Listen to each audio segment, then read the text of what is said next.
সালামু আলাইকুম। Dhaka central university প্রশ্ন সমাধান সিরিজের আজকে আমরা 11 নাম্বার পার্টটা দেখব। সো ভিডিওটা খুবই গুরুত্বপূর্ণ হবে, সবাই শেষ পর্যন্ত দেখবা আর ভিডিওটা শেয়ার করার মাধ্যমে বেশি মানুষের কাছে পৌঁছানোর সুযোগ করে দেবা। তাহলে চলো আমরা শুরু করি। প্রথম যে কোশ্চেনটা আছে আমাদের বলছে যে নিচের কোন যৌগগুলোর মধ্যে জ্যামিতিক সমানতা প্রদর্শন করবে। আচ্ছা, তাহলে জ্যামিতিক সমানতা বা সিস্টেন্স সমানতা প্রদর্শন তারাই করবে যাদের ক্ষেত্রে কয়েকটা শর্ত আছে, আমাদের দুইটা শর্ত আছে। হ্যাঁ, আচ্ছা, এক নাম্বার শর্ত আমাদের কি প্রতিস্থাপিত অ্যালকিন থাকতে হবে। হ্যাঁ, শর্তগুলো ইম্পর্টেন্ট আমাদের। তাহলে প্রতিস্থাপিত কি থাকতে হবে? অ্যালকিন থাকতে হবে। হ্যাঁ, আচ্ছা, আর দুই নাম্বার শর্ত হইতেছে কি আমাদের চাকরিযোগ্য হইতে হবে। হ্যাঁ, তাহলে যারা এই দুইটা শর্ত পালন করে তারা আমাদের কি, সেটা আমাদের জ্যামিতিক সমানতা প্রদর্শন করতে পারে। তাহলে এই দুইটা শর্ত খুব ভালো করে পড়বো। এখন তাহলে দেখো প্রত্যেকটার মধ্যেই কি আছে, দ্বিবন্ধন আছে। সো কোনটা আমাদের জ্যামিতিক সমানতা দিবে, আমরা এটা কিভাবে বুঝবো? মনে রাখবা, খুব ইম্পর্টেন্ট একটা কথা বলতেছি। হ্যাঁ, তাহলে মনে রাখবা দ্বিবন্ধনযুক্ত কার্বনে, হ্যাঁ, দ্বিবন্ধনযুক্ত কি আমাদের কার্বনে যদি সেম জিনিস থাকে, হ্যাঁ, সেম উপকরণ থাকলে সেটা কি আমাদের দিতে পারবে না। উপকরণ যদি থাকে, উপকরণ থাকলে সে কি আমাদের সিস ট্রান্স দিতে পারবে না। হ্যাঁ, সিস ট্রান্স কি সে দিতে পারবে না। হ্যাঁ, দিতে পারবে না। ঠিক আছে, তাহলে দেখো এখন আমরা দেখি, জাস্ট এই কথার খুবই ইম্পর্টেন্ট হবে। যদি দ্বিবন্ধনযুক্ত যে কার্বনটা আছে ওইখানে যদি এক হাতে দুইটা সেম জিনিস থাকে তাহলে সে কখনোই সিস ট্রান্স সমানতা দিতে পারবে না বা জ্যামিতিক সমানতা দিতে পারবে না। তাহলে দেখো আমরা একটু দেখি। হ্যাঁ, এই যে দেখো, এই যে কি দ্বিবন্ধনযুক্ত কার্বন, তাহলে এইটা একটা দ্বিবন্ধনযুক্ত কার্বন, এটা একটা আমাদের দ্বিবন্ধনযুক্ত কার্বন। তাহলে এখানে যদি আমরা একটু দেখাই তাহলে কি এটা আমাদের দ্বিবন্ধনযুক্ত কার্বন। কার্বনের কি দুই হাত আছে। হ্যাঁ, তাহলে এইখানে এই কার্বনে এক হাতে কি আছে, হাইড্রোজেন আছে, বাকি হাতে কি আছে, এই জিনিসটা আছে। তাহলে CH3 CH2। হ্যাঁ, আচ্ছা, তাহলে বাকি এই হাতে কি আছে, কার্বন এক হাতে হাইড্রোজেন, বাকি হাতে হাইড্রোজেন আছে। তার মানে তুমি দেখো এই কার্বনের কি দুই হাতে দুইটা সেম জিনিস হয়েছে না। এই যে কার্বনটা আছে তার দুই হাতে দুইটা হাইড্রোজেন সেম জিনিস আছে। তার মানে সে আমাদের জ্যামিতিক সমানতা দিতে পারবে না। সে কি করতে পারবে না, জ্যামিতিক সমানতা দিতে পারবে না। এইটার ক্ষেত্রে চিন্তা করো, এই কার্বনের ক্ষেত্রে আমরা যদি চিন্তা করি, হ্যাঁ, এই দ্বিবন্ধনযুক্ত কার্বনটা যদি চিন্তা করি, দ্বিবন্ধন আমাদের এখানে কার্বনের কি চার হাত করে আছে। তাহলে এই কার্বনের দুইটা হাতে কি আছে, মিথাইল মূলক আছে, CH3 CH3। বাকি এই হাতে কি আছে, এক হাতে হাইড্রোজেন, এক হাতে আছে CH3। তাহলে তুমি চিন্তা করো এখন এই যে কার্বনটা আছে দ্বিবন্ধনযুক্ত কার্বন, সেই কার্বনে কি দুই হাতে কি আছে, মিথাইল মূলক আছে, অর্থাৎ সেম জিনিস আছে। তার মানে সেও কি করতে পারবে না আমাদের, যে এই যে আমাদের কি জ্যামিতিক সমানতা বা সিস ট্রান্স সমানতা দিতে পারবে না। সেও কি পারবে না, জ্যামিতিক সমানতা দিতে পারবে না। কেন? কারণ দুই হাতে সেম জিনিস আছে। ঠিক আছে, এরপরে এই যে দেখো, এই যে এই দ্বিবন্ধনযুক্ত কার্বন, এখানেও কি হাইড্রোজেন দুইটা আছে, অর্থাৎ সেম জিনিস আছে। তার মানে সেও পারবে না। বাকি যেটা আছে আমাদের ওইটাই আমাদের গ নাম্বারটা আনসার হচ্ছে। কেন? কারণ তুমি দেখো এই দ্বিবন্ধনযুক্ত কার্বন যদি দেখাই তোমাকে, যদি এখানে দেখাই, আচ্ছা, তাহলে দেখো এখানে আমাদের কি আছে, দ্বিবন্ধনযুক্ত কার্বনটা দাও তুমি, এক হাতে হাইড্রোজেন আর এক হাতে CH3 CH এই হাতে কি আছে, এক হাতে ক্লোরিন, এক হাতে ব্রোমিন, এক হাতে ক্লোরিন, এক হাতে ব্রোমিন আছে। অর্থাৎ তুমি দেখো এখানে দুইটা কার্বন, এখানে হাইড্রোজেন, এখানে CH3, এখানে ক্লোরিন, এখানে ব্রোমিন, অর্থাৎ তোমার কি দুই হাতে সেম জিনিস হয় না। তার মানে কি করতে পারবে, সে জ্যামিতিক সমানতা বা সিস ট্রান্স সমানতা দিতে পারবে। তাহলে মনে রাখবা, খুবই ইম্পর্টেন্ট একটা জিনিস, যদি কার্বনের দুই হাতে সেম জিনিস থাকে তার মানে সে সিস ট্রান্স সমানতা কি করতে পারবে না, দিতে পারবে না। ঠিক আছে, পরেরটা চলো। বলছে পানিতে দ্রবীভূত একটি লবণের দ্রবণে বেরিয়াম নাইট্রেট দ্রবণ যোগ করলে সাদা অধক্ষেপ পড়ে, যা জলীয় লঘু HCl অদ্রবণীয় হয়। তাহলে দ্রবীভূত লবণের আয়ন কোনটা? হ্যাঁ, আচ্ছা, তাহলে দেখো এই যে বেরিয়াম নাইট্রেট যেটা আছে এটাতে কি দুইটা আয়ন শনাক্তকরণ করা যায়। সেটা আমাদের কি কার্বনেট আর কি আমাদের সালফেট। হ্যাঁ, তাহলে এই দুইটা আয়ন কি করা যায়, শনাক্তকরণ করা যায়। তবে ডিফারেন্স কিভাবে করা হয়, দুইজনের সাথে কি আমাদের এই বেরিয়াম নাইট্রেটের কি বিক্রিয়া করা হয়, বেরিয়াম কি নাইট্রেটের বিক্রিয়া করলে কি উৎপন্ন হয় আমাদের এখানে, প্রথমে কি বেরিয়াম কার্বনেট উৎপন্ন হয়। কি উৎপন্ন হয়? বেরিয়াম আমাদের কি কার্বনেট উৎপন্ন হয়েছে। সেম ভাবে এখানে কি বেরিয়াম নাইট্রেটের সাথে কি সালফেটের বিক্রিয়া করলে কি হয়, সেটা আমাদের বেরিয়াম কি সালফেট উৎপন্ন হয়। কি উৎপন্ন হয়? বেরিয়াম সালফেট উৎপন্ন হইতেছে। এর পরবর্তীতে তুমি দুইজনের সাথে HCl মিশ্রিত করো, কি করো তুমি দুইজনের সাথে কি করবা, HCl মিশ্রিত করো। তাহলে বেরিয়াম কার্বনেট প্লাস আমাদের কি HCl মিশ্রিত করলে কি উৎপন্ন হয় আমাদের এখানে, সেটা বেরিলিয়াম ক্লোরাইড প্লাস আমাদের কি উৎপন্ন হয়, সেটা পানি প্লাস কার্বন ডাইঅক্সাইড উৎপন্ন হয়, পানি প্লাস কার্বন ডাইঅক্সাইড উৎপন্ন হয়। ঠিক আছে, আচ্ছা, এখন তাহলে কি আমি যদি বেরিয়াম সালফেটের সাথে HCl এর বিক্রিয়া করাই, বেরিয়াম সালফেটের সাথে যদি আমি HCl এর বিক্রিয়া করাই, সেই ক্ষেত্রে কি কোনো নো রিঅ্যাকশন, কোনো বিক্রিয়া ঘটে না। কি কোনো বিক্রিয়া আমাদের ঘটে না। তার মানে যখন বিক্রিয়া ঘটবে না তখন তুমি বুঝবো এখানে কি আছে, সালফেট উপস্থিত আছে। যখন বিক্রিয়া ঘটবে এবং কি কার্বন ডাইঅক্সাইড উৎপন্ন হবে, যেটা কি কার্বন ডাইঅক্সাইডের গ্যাস, সে হচ্ছে উদ্দায়ী হয়ে চলে যাবে। অর্থাৎ যখন তোমার কাছে কার্বন ডাইঅক্সাইড উৎপন্ন হবে তখন তুমি কি বুঝবা, সেটা হচ্ছে এখানে কি উৎপন্ন হয়েছে আমাদের, যে না কার্বনেট হচ্ছে মূলকটা আছে, এখানে কোন মূলকটা আছে, কার্বনেট হচ্ছে মূলকটা আছে। সো এখানে তুমি দেখো কি বলছে, এই সেলের দ্রবণী কি অদ্রবণী বলছে, অর্থাৎ কি কোনো রিঅ্যাকশন ঘটে না। তাহলে কোন আয়নটা তুমি বুঝলা, সেটা কোনো রিঅ্যাকশন না ঘটলে বুঝি আমরা সালফেট আয়ন হচ্ছে আছে। কোনটা আয়ন আছে, সালফেট আয়ন হচ্ছে এখানে কি প্রেজেন্ট আছে, এখানে কি আছে, সালফেট আয়ন প্রেজেন্ট হচ্ছে আছে। ঠিক আছে, তো এরকম প্রত্যেকটা টপিক তোমাদের সহজ করে বোঝানোর জন্য আমাদের জাবি ডি ইউনিটের সেকেন্ড টাইমারদের জন্য একটা কোর্স হচ্ছে আমাদের ব্রাদার সেশন থেকে লঞ্চ করা হয়েছে, সেটা হচ্ছে জাবি স্টার 7.0, যেটাতে ইনশাল্লাহ আমাদের সফলতা বলি গত বছরে, সেটা শিফট ভিত্তিক রেজাল্টে ফার্স্ট সেকেন্ড থার্ড সহ 310টা সিটের বিপরীতে 150+ হচ্ছে চান্স পাইছে আমাদের বেস থেকে, যা হিউজ একটা সাফল্য। সো এখানে আমাদের মেন্টর হিসেবে থাকতেছে জাবি প্রথম মাহমুদ ভাইয়া, সাথে হচ্ছে আমি তাহমিদ হাসান, জাবিতে 2বার টপ করছে, একবার 20তম, একবার 72তম, এবং আমাদের 2 জনের চান্স পাওয়ার কারিগর তোমার তানভীর আহমেদ ভাই ইনশাল্লাহ এখানে থাকবে। এবং কোর্স ফিটা আমাদের কত 2499 টাকা রাখা হয়েছে। যারা ভর্তি হইতে চাও আমাদের পেজে নক করতে পারো, অথবা আমাদের ওয়েবসাইট থেকে যাও, ব্রাদার সেশন ওয়েবসাইট থেকে যাও, ভর্তি হইতে পারো। আশা করি তোমার জীবন ইনশাল্লাহ সেরা একটা কোর্স হচ্ছে হবে। তাহলে চলো এর পরবর্তীতে আমরা কোশ্চেন দেখি। ইথিনের সাথে ব্রোমিনের যে বিক্রিয়াটা আছে কোন ধরনের হচ্ছে কৌশলে ঘটে। তাহলে দেখো ইথিনকে একটা অ্যালকিন, ব্রোমিন মানে কি, সেটা শনাক্তকরণ। হ্যাঁ, তো সেটাকে আমাদের শনাক্তকরণ কি, সেটা হচ্ছে আমার অসম্পৃক্ততা পরীক্ষা কি করা হয়, শনাক্তকরণ হচ্ছে করা হয়। হ্যাঁ, অসম্পৃক্ততা পরীক্ষা নির্ণয় করার জন্য কি করা হয়, ব্রোমিন পরীক্ষা আর বেয়ার পরীক্ষা হচ্ছে করা হয়। হ্যাঁ, দ্বিবন্ধন ত্রিবন্ধনের যে শনাক্তকরণ আছে সেটা করার জন্য কি ব্রোমিনের সাথে পরীক্ষা এটা করা হয়। আচ্ছা, তাহলে দেখো আমাদের এখানে হয় কি, আসলে এই যে CH2 ডাবল বন্ড হচ্ছে CH2 কি যুক্ত হয়, এখানে ব্রোমিন হচ্ছে যুক্ত হয়। হ্যাঁ, ব্রোমিন যুক্ত হয় কি হয়, এখানে আমাদের এই যে এরকম হয় CH2 ব্রোমিন, CH2 হচ্ছে ব্রোমিন। আচ্ছা, তাহলে দেখো এই যে এইটা প্রসেসটা ঘটে, এটা হচ্ছে কি ব্রোমিন হচ্ছে সংযুক্ত হইলো। তাহলে এই বিক্রিয়াটা আমাদের কি বলা হয়, তাহলে দেখো মনে রাখবা যে আমাদের দ্বিবন্ধন, কার্বন কার্বন দ্বিবন্ধন অথবা কার্বন কার্বন হচ্ছে ত্রিবন্ধন কি ঘটে আমাদের, সেটা হচ্ছে আমাদের ইলেকট্রোফিলিক কি ঘটে, ইলেকট্রোফিলিক সংযোজন ঘটে। কি ঘটে, ইলেকট্রোফিলিক সংযোজন ঘটে। কি ঘটে, ইলেকট্রোফিলিক সংযোজন। এই সংযোজনকে আমাদের যৌথ বিক্রিয়া বলা হয়। সংযোজনকে কি বলা হয়, আমাদের যৌথ বিক্রিয়া বলা হয়। ঠিক আছে, দুইটা সেম জিনিস। তাহলে দ্বিবন্ধন অথবা ত্রিবন্ধনে কি ইলেকট্রোফিলিক সংযোজন ঘটে। আচ্ছা, এরপরে কার্বনিল মূলক যেটা আছে, হ্যাঁ, কার্বনিল মূলক অর্থাৎ কি, কার্বনিল মূলক মানে অ্যালডিহাইড কিটোনের ক্ষেত্রে। তাহলে কার্বনিল মূলকে কি ঘটে, কার্বনিল মূলক হচ্ছে আমাদের কি নিউক্লিওফিলিক সংযোজন ঘটে। কি ঘটে, নিউক্লিওফিলিক হচ্ছে সংযোজন ঘটে, নিউক্লিওফিলিক সংযোজন হচ্ছে ঘটে। কি ঘটে, নিউক্লিওফিলিক সংযোজন ঘটে। মনে রাখবা কিভাবে, দেখো কার্বনিলে দুন্তান্ন আছে, নিউক্লিওফিলিকে দুন্তান্ন আছে, কার্বনিলে দুন্তান্ন আছে কি নিউক্লিওফিলিকে দুন্তান্ন আছে, অর্থাৎ কার্বনিল মূলকে কি নিউক্লিওফিলিক সংযোজন, আর হচ্ছে আমাদের কি দ্বিবন্ধন ত্রিবন্ধনে কি ইলেকট্রোফিলিক সংযোজন হচ্ছে ঘটে। তাহলে বাকিগুলো আমরা একটু দেখি। হ্যাঁ, ইলেকট্রন আকর্ষণ প্রতিস্থাপন কার ক্ষেত্রে ঘটে, সেটা হচ্ছে বেনজিন বলয়ের ক্ষেত্রে, যে বেনজিন বলয় বা হচ্ছে বেনজিন যে চক্রটা আছে এদের ক্ষেত্রে হচ্ছে ঘটে। ঠিক আছে, আচ্ছা, নাইট্রেশন সালফোনেশন এইগুলো আর কি। কেন্দ্রাকর্ষী হচ্ছে প্রতিস্থাপন মানে কি, কেন্দ্রাকর্ষী মানে কি নিউক্লিয়াসটা কেন্দ্রে থাকে, অর্থাৎ নিউক্লিওফিলিক হচ্ছে কি আমাদের প্রতিস্থাপন একটা আছে, আর একটা হচ্ছে আমাদের কেন্দ্রাকর্ষী হচ্ছে দ্রুত বিক্রিয়া। তাহলে দেখো কেন্দ্রাকর্ষী প্রতিস্থাপন মানে হচ্ছে কি আমাদের এই যে নিউক্লিওফিলিক হচ্ছে কি সাবস্টিটিউশন, কি SN বিক্রিয়াগুলো যেগুলো আছে, N দিয়ে হচ্ছে নিউক্লিওফিলিক, S দিয়ে হচ্ছে কি সাবস্টিটিউশন, অর্থাৎ নিউক্লিওফিলিক সাবস্টিটিউশন কার ক্ষেত্রে ঘটে, সেটা হচ্ছে কি SN বিক্রিয়া, কি SN1 SN হচ্ছে 2 এর ক্ষেত্রে ঘটে। ইলেকট্রন আকর্ষণ দ্রুত বিক্রিয়া সেটা কার ক্ষেত্রে, আমাদের এই যে দ্বিবন্ধন ত্রিবন্ধনের ক্ষেত্রে, কি দ্বিবন্ধন অথবা কি ত্রিবন্ধনের ক্ষেত্রে হচ্ছে ঘটে। হ্যাঁ, দ্বিবন্ধন অথবা কি ত্রিবন্ধনের ক্ষেত্রে ঘটে।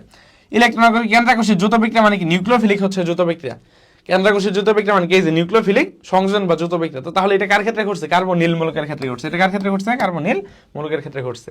তো এই যে দেখো একটা কি দেয়া আছে এখানে, অ্যালকিন দেয়া আছে। সো এখানে কি দ্বিবন্ধন ত্রিবন্ধন হচ্ছে দ্বিবন্ধন আছে, তার মানে কি এটাতে কি ঘটবে, ইলেকট্রন আকর্ষী যৌথ বিক্রিয়া ঘটবে। কি ইলেকট্রন আকর্ষী যৌথ বিক্রিয়া এখানে সংঘটিত হবে। ঠিক আছে, চলো পরেরটাতে যাই।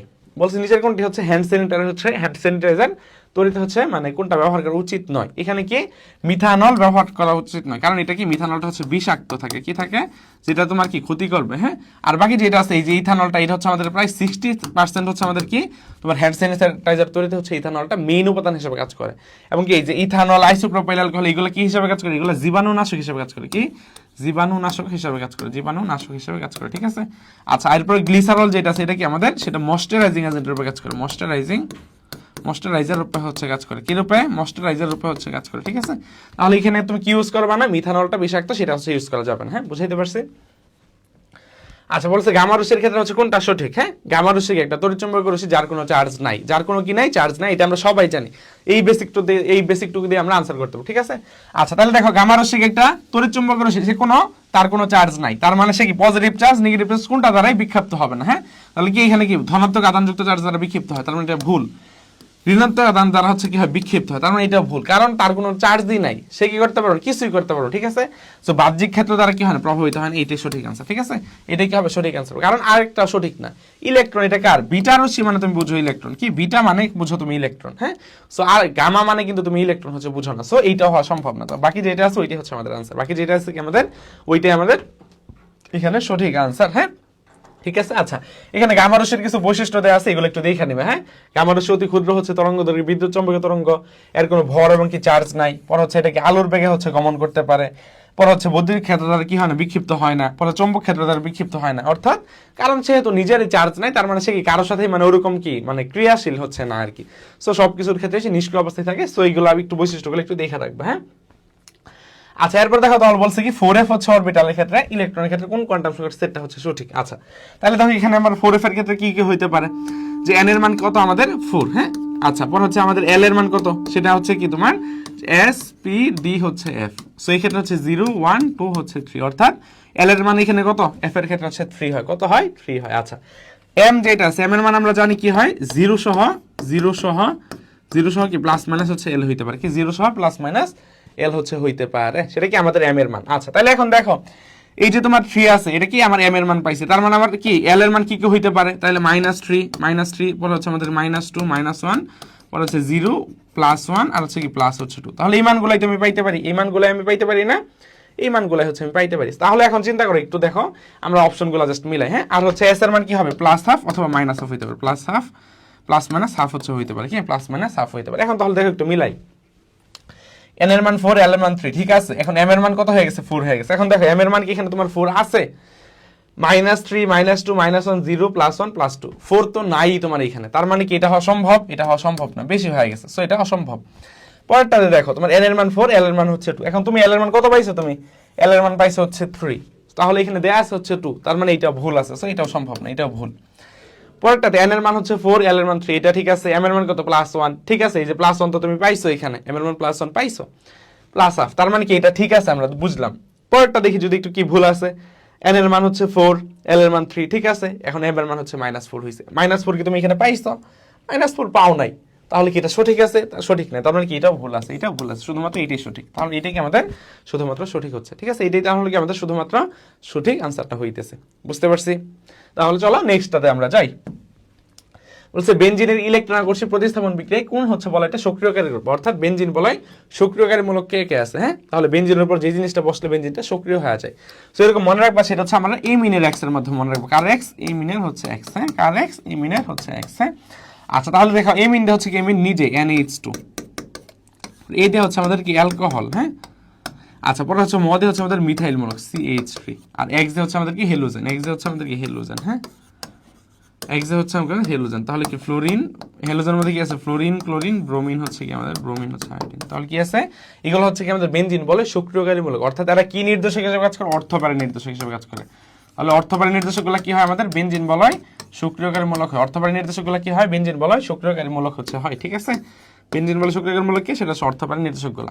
এই যে এই অবস্থান আর এই অবস্থানকে বলা হয় অর্থ অবস্থান, এই অবস্থান আর এই অবস্থানকে বলা হয় মেটা অবস্থান, এইটাকে বলা হয় আমাদের কি প্যারা অবস্থান, অর্থাৎ এটাকে আমাদের অর্থ অবস্থান, অর্থ, আর এইটাকে আমাদের প্যারা অবস্থান, অর্থাৎ অর্থ প্যারা অবস্থানে বেনজিন বলে কি এই জিনিসগুলো বসলে বেনজিনটা কি হয়, সক্রিয় হয়, অর্থাৎ এইগুলোকে বেনজিন বলে সক্রিয়কারী মূলক হচ্ছে বলা হয়।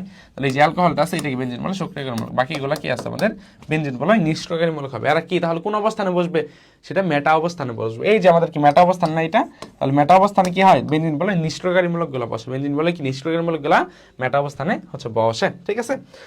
চলো পরেরটাতে যাই। বলছে পয়েন্ট হচ্ছে 0.1, m হচ্ছে সোডিয়াম হাইড্রোক্সাইড, দ্রবণ হচ্ছে পিএইচ কত। দেখো এগুলোর ক্ষেত্রে আমরা পিএইচ কিভাবে বের করতে পারি, যে দশমিকের পর যত ঘর আছে মাইনাস হচ্ছে লগ পূর্ণ সংখ্যা। তাহলে দেখো এখানে কি আছে আমাদের, একটা সোডিয়াম হাইড্রোক্সাইড ক্ষার আছে, অর্থাৎ আমরা প্রথমে কি পাবো, পিওএইচ পাবো, কি পাবো, পিওএইচ হচ্ছে পাবো। এই ক্ষেত্রে আমাদের কি দশমিকের পর যত ঘর, দশমিকের পর কয় ঘর আছে, 2 ঘর আছে, দশমিকের পর হচ্ছে কি আমাদের যত ঘর মাইনাস লগ হচ্ছে আমাদের কি পূর্ণ সংখ্যা, লগ কি পূর্ণ সংখ্যা, ঠিক আছে, পূর্ণ সংখ্যা, হ্যাঁ।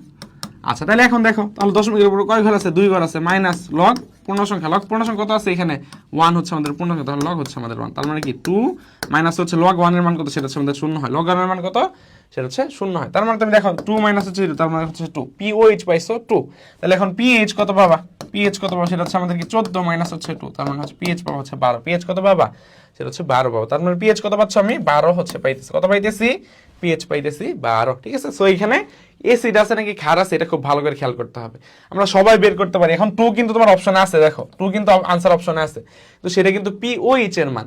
সো এটার মধ্যে কনফিউশন রাখা যাবে না, একদম দেখে থাকে তবে কি চাইছে আমার কাছে কোশ্চেনে। আচ্ছা পরে বলছে নিচের কোন অক্সাইডটা সর্বাধিক হচ্ছে অম্লীয়, হ্যাঁ কোন অক্সাইডটা কি সর্বাধিক হচ্ছে অম্লীয়। আচ্ছা তাহলে দেখো আমাদের ধরো 14 নাম্বার, 15 নাম্বার, 16 এবং কি 17 নাম্বার, এরা কি মূলত হচ্ছে অধাতু। এই যে গ্রুপটা আছে এইগুলো কি মূলত হচ্ছে অধাতু হয়ে থাকে।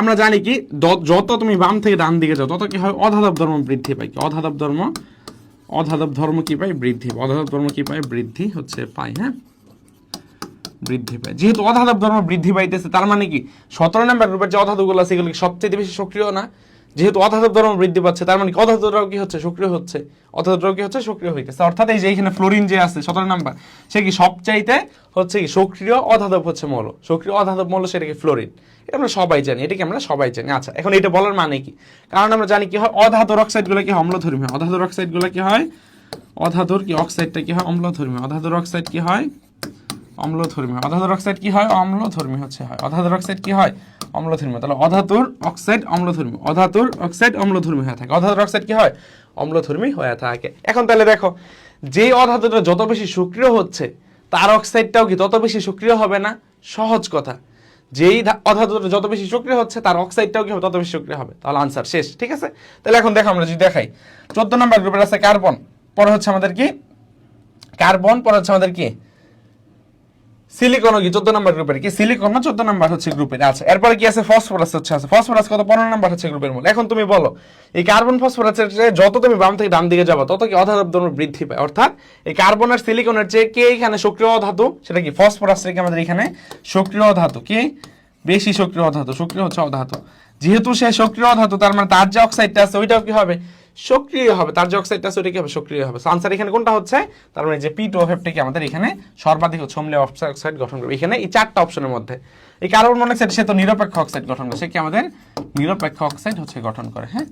বাকি সিলিকন ডাইঅক্সাইড আর কার্বন ডাইঅক্সাইডের মধ্যে ফসফরাস হচ্ছে কি পেন্টাঅক্সাইডটা বেশি হচ্ছে কি অম্লীয় হবে, কেন কারণ হচ্ছে কি সে কি সক্রিয় ধাতু তার মানে তার অক্সাইডটাও কি হবে সক্রিয় হবে, তার অক্সাইডটাও কি হবে সর্বাধিক সক্রিয় হবে, ঠিক আছে। চলো পরেরটাতে যাই। বলছে দহনের ফলে 6 গ্রাম হাইড্রোজেন থেকে কত গ্রাম পানি উৎপন্ন হয়। তাহলে দেখো এখানে আমরা কি সূত্র ফেলাবো, মোল সংখ্যার সূত্র ফেলাবো। তাহলে কি এখানে প্রথমে হচ্ছে গ্রাম দেয়া আছে তার মানে এখানে মোল সংখ্যার কি সূত্র ফেলাবো, W হচ্ছে M সমান সমান ওই পাশে চাইছে কি তোমার কত গ্রাম পানি উৎপন্ন হবে, তার মানে কি তুমি W/M এর সূত্রই ফেলাবা, কি ফেলাবা যেহেতু তোমার গ্রামই চাইছে। সো এখন মান বসাও জাস্ট 6 গ্রাম হচ্ছে পানি, তার মানে হচ্ছে কি W মান হচ্ছে 6, পরে M হাইড্রোজেনের ক্ষেত্রে আণবিক ভর কত সেটা হচ্ছে 2। আচ্ছা সমান সমান এই ডাব্লিউটা আমি বের করব, পরে কি বলছে যে কত গ্রাম পানি উৎপন্ন হবে, তাহলে পানি আণবিক ভর কত সেটা হচ্ছে আণবিক ভর কত সেটা হচ্ছে 18, তাহলে ডাব্লিউ সমান কত হচ্ছে আমাদের এখানে হচ্ছে 3, তার মানে 3 ইনটু হচ্ছে আমাদের কত 18, 3 ইনটু হচ্ছে 18, তার মানে 3 18 কত সেটা হচ্ছে 54, 3 18 কত হয় 54 হয়, অর্থাৎ 54 গ্রাম হবে। কয় গ্রাম পানি উৎপন্ন হবে সেটা হচ্ছে 54 গ্রাম পানি হচ্ছে আমাদের এখানে উৎপন্ন হবে, ঠিক আছে। আচ্ছা পরে বলছে দেখো তাপমাত্রা 4 গুণ করলে একই গ্যাস বর্গমূল গড় বর্গবেগ অর্থাৎ আরএমএস বেগ কত হচ্ছে হবে। তাহলে দেখো আরএমএস বেগের সূত্র কি, সি হচ্ছে আরএমএস সমান হচ্ছে আমাদের কি সেটা হচ্ছে 3RT বাই হচ্ছে M, 3RT বাই হচ্ছে আমাদের M, এটা হচ্ছে সূত্র। সো এখান থেকে আমাদের কি সিআরএমএস এর সাথে সিআরএমএস সম্পর্ক কি রকম, তোমার তাপমাত্রা সেটা হচ্ছে আমাদের কি সমানুপাতিক হচ্ছে আমাদের এখানে সম্পর্ক। তাহলে দেখো এখানে বলছে কি তাপমাত্রা কয় গুণ করছো তুমি 4 গুণ করছো, তার মানে এটাকে তুমি 4 গুণ করছো, তাহলে সিআরএমএস এটাকে কি তাপমাত্রায় কয় গুণ করছো 4 গুণ করছো, তার মানে কি √4 মানে কত সেটা হচ্ছে আরএমএস, তাহলে কয় গুণ হবে সেটা হচ্ছে সিআরএমএস, তাহলে কয় গুণ হবে √4 মানে কত সেটা হচ্ছে 2, তার মানে কয় গুণ হবে সেটা হচ্ছে 2 গুণ হবে, কয় গুণ হবে দ্বিগুণ হবে, কয় গুণ হবে তাহলে সেটা হচ্ছে দ্বিগুণ হবে, কয় গুণ হবে দ্বিগুণ হবে, ঠিক আছে বুঝতে পারছি আমরা। আচ্ছা তাহলে আজকের ভিডিওটা এই পর্যন্তই থাকবে, আর আশা করি ইনশাআল্লাহ তোমাদের জন্য এটা হেল্পফুল হবে, ঢাকা সেন্ট্রাল ইউনিভার্সিটিতে তোমরা ইনশাআল্লাহ উপকৃত হবা।